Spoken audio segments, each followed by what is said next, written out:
Hi everyone, in front of me I've got Pixel 3a and let me share with you how to allow unknown sources on this device. So let's start with opening the settings, and here we have to scroll and find the apps. Now scroll to the very bottom and find Special Access. Scroll again to localize install unknown apps. And here we've got the list of apps which are allowed or not allowed to install some content. Of course, we can change it.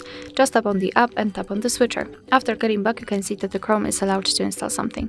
Be aware, because you're doing it on your own responsibility. Some third-party apps aren't verified by the developer, so you may put your data and actually whole device at risk. So remember about that and choose the apps wisely. Of course, we can remove previously granted permissions. Just tap on the app and tap on the switcher. And as you can see, the Chrome in my case is not allowed to install anything. Alright, so that will be all. Thank you so much for watching. Please hit the subscribe button and leave the thumbs up.